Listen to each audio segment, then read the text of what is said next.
اعوذ باللہ من الشیطان الرجیم، بسم اللہ الرحمن الرحیم۔ بخاری شریف کی حدیث نمبر 694، حضرت ابو ہریرہ رضی اللہ تعالیٰ عنہ سے روایت ہے، رسول اللہ صلی اللہ علیہ وسلم نے فرمایا، ائمہ تمہاری نمازیں پڑھائیں گے، اگر انہوں نے صحیح نماز پڑھائی تو اس کا ثواب تمہارے لیے ہے، اور اگر انہوں نے خطا کی تو تمہارے لیے اس کا ثواب ہے اور ان کے لیے اس کا عذاب ہے۔ محترم خواتین و حضرات، اس حدیث پاک کا عنوان امام بخاری رحمۃ اللہ علیہ نے قائم فرمایا، جب امام کی نماز مکمل نہ ہو اور مقتدی کی نماز مکمل ہو جائے۔ یعنی امام بخاری رحمۃ اللہ علیہ اس حدیث سے یہ اپنا موقف پیش کرنا چاہ رہے ہیں کہ مقتدی صرف امام کے ساتھ کی نماز کے اندر موافقت کرتا ہے، اگر امام کی نماز درست نہ ہوئی تو امام بخاری رحمۃ اللہ علیہ فرماتے ہیں اس حدیث پاک کے پیش نظر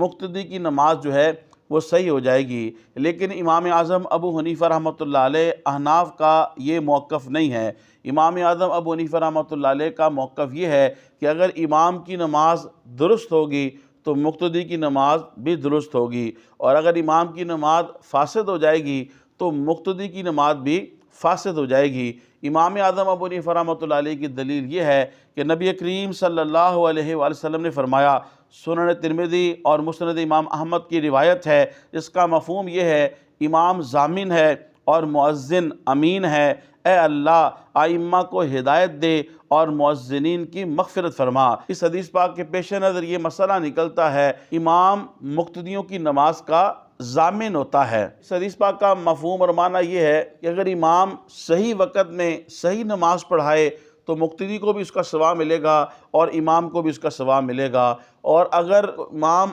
نماز کو اس کے وقت سے تاخیر کر کے پڑھتا ہے، اس کے وقت کے نکل جانے کے بعد پڑھتا ہے، تو پھر عمل کا عذاب جو ہے وہ امام پر ہوگا، لیکن مقتدی جو ہیں وہ اپنی نماز یا پہلے پڑھ لیں گے اگر انہیں امام کے ان حرکات کا پتہ ہو، یا پھر یہ ہے کہ وہ اپنی نماز کو دہرائیں گے۔ ایسا نہیں ہے کہ امام کی نماز اگر فاسد ہو گئی ہے تو مقتدی کی نماز صحیح ہو جائے گی، ایسا نہیں۔ احناف کے نزدیک مسئلہ یہ ہے، امام کی نماز درست ہے تو پھر مقتدی کی نماز درست ہوگی، اگر امام کی نماز فاسد ہے تو مقتدی کی نماز بھی فاسد ہوگی۔ کیونکہ ایک دور ایسا تھا کہ جب کچھ حاکم وقت ایسے تھے کہ جو نماز کو جان بوجھ کے اس کے وقت سے تاخیر میں پڑھا کرتے تھے، تو اس وقت کئی لوگ اپنی نمازیں پہلے گھر میں پڑھ لیا کرتے تھے اور پھر فتنہ سے بچنے کے لیے ان کے پیچھے بھی پڑھ لیا کرتے تھے۔ محترم خواتین و حضرات، تبلیغ دین کی نیت سے حدیث شریف کے اس درس کو زیادہ سے زیادہ آگے پہنچانے کے لیے میرے اس ویڈیو کو شیئر کریں۔ اللہ پاک آپ کو جزائے خیر دے۔ السلام علیکم ورحمۃ اللہ وبرکاتہ۔